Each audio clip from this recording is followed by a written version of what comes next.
नमस्कार मित्रों, आज बहुत दिनों बाद आपके सामने उपस्थित हुआ हूँ। आज मैं बात करूँगा फ्लैट फिट के बारे में। दर्द होता है तो बताते हैं कि मैं डॉक्टर के पास गया था या गई थी, वहाँ पे उन्होंने फ्लैट फिट डायग्नोस किया। तो मन में कई बार सवाल आते हैं कि ये फ्लैट फिट आखिर है क्या? फ्लैट फिट आप यूँ समझिए कि जब हमारा पूरा पूरा पंजा ज़मीन के कांटेक्ट में आता है तो इसको फ्लैट फिट कहते हैं। आपको समझ में नहीं आया होगा पूरा पूरा पंजा कैसे ज़मीन के कांटेक्ट में आता है। देखिए, अगर हम पैर से जब चलते हैं और अगर हम पानी में गीला करके पैर को रखें तो हमारे पूरे पैर की छाप नहीं पड़ती है। पीछे एड़ी पड़ेगी, फिर एक अर्धचंद्राकार रहेगा और फिर आगे पंजे पड़ते हैं। ये नॉर्मल होता है स्ट्रक्चर।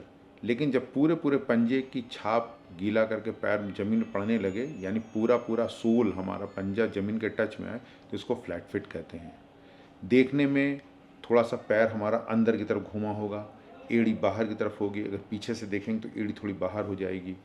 तो ये फ्लैट फिट होता है और इसमें हमें चलने में दिक्कत होती है, थकान लगती है और पंजे के अलावा और हमारे बहुत से शरीर के विभिन्न हिस्सों में दर्द होता है अगर हमको लंबा चलना पड़े या लंबा खड़ा होना पड़े। जैसे घुटने में दर्द हो जाता है, कमर में दर्द हो जाता है, हिप जॉइंट में पेन होने लगता है। तो ये नॉर्मली फ्लैट फिट के लक्षण होते हैं। अब कितनी प्रकार के होते हैं फ्लैट फिट? देखिए, फ्लैट फिट बेसिकली दो तरह के होते हैं। एक तो होता है फिजियोलॉजिकल, जिसमें कि हमारे पैर की नसें जो होती हैं वो कमज़ोर हो जाती हैं और पैर का पंजा पूरा पड़ने लगता है। जिन नसों को उसको पैर को उठाना चाहिए तो वो उठा नहीं पाती हैं और पूरा पंजा पड़ता है। इसको इंग्लिश में डॉक्टर पेस प्लेनस भी कहते हैं। और एक होता है पैथोलॉजिकल। पैथोलॉजिकल यानी हमें बनावटी गड़बड़ी होगी। अब बनावटी गड़बड़ी दो प्रकार से हो सकती है। एक तो हो सकती है पैदाइशी, कि जब हम पैदा हुए तभी हमारे स्ट्रक्चर में कुछ चेंजेस थे कि हमें पैर जमीन में पड़ रहा था पूरा इस तरह से। या कुछ होता है कि जो उम्र के साथ हो जाता है। जैसे जैसे हमारी उम्र बढ़ती है तो कभी कभी ज़्यादा वेट होने से या कुछ लिगामेंट लैक्सिटी से, जैसे हम एक्सरसाइज नहीं कर रहे हैं या कुछ हमारे लिगामेंट वीक हो गए हैं, तो भी हमें ये, या चोट लग गई हो कभी, तो भी ये फ्लैट फिट होने की संभावना रहती है। अब इसमें दो तरह के होते हैं। एक होता है फ्लेक्सिबल, एक होता है रिजिड। फ्लेक्सिबल क्या होता है? फ्लेक्सिबल ये होता है कि जब पैर रखा तब तो आर्च नहीं दिख रही, पूरा पूरा पंजा पड़ रहा है, लेकिन जैसे ही चल रहे हैं तो आर्च बन जा रही है। इसको फ्लेक्सिबल कहते हैं। इसके लिए क्या करना पड़ता है? कुछ एक्सरसाइजेज होती हैं, कुछ आर्चेज होते हैं पैर में, मतलब सिंपल, उससे ठीक हो जाता है।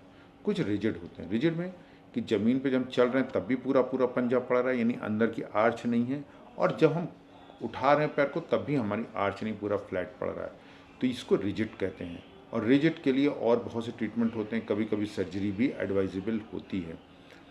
अब हम इसको पता कैसे चलेंगे? तो ये तो डॉक्टर क्लिनिकली देख के अपने इलाज मतलब एग्जामिन करके देख लेते हैं, कुछ फिजिकल एग्जामिनेशन करते हैं, उससे पता चल जाता है। कभी कभी एक्सरे होता है, सीटी स्कैन होता है या एमआरआई होता है, उनसे पता चल जाए। आपको कुछ एक्सरसाइजेज बताऊंगा फ्लैट फिट को ठीक करने के लिए, जो फ्लेक्सिबल, यानी जब हम फ्लेक्सिबल हैं तब तो कारगर ही हैं, अलग एज एडवांस हो गई है और बाद में रिजिड टाइप के हो गए तो भी ये काम करती हैं। तो ट्रीटमेंट पार्ट में एक्सरसाइजेज होती हैं डिफरेंट टाइप की, जो इसको ठीक कर देती हैं और ये बड़ी कारगर होती हैं। 100 में 95% लोगों का एक्सरसाइज से ठीक हो जाता है। 5% लोगों को सर्जरी की ज़रूरत पड़ती है।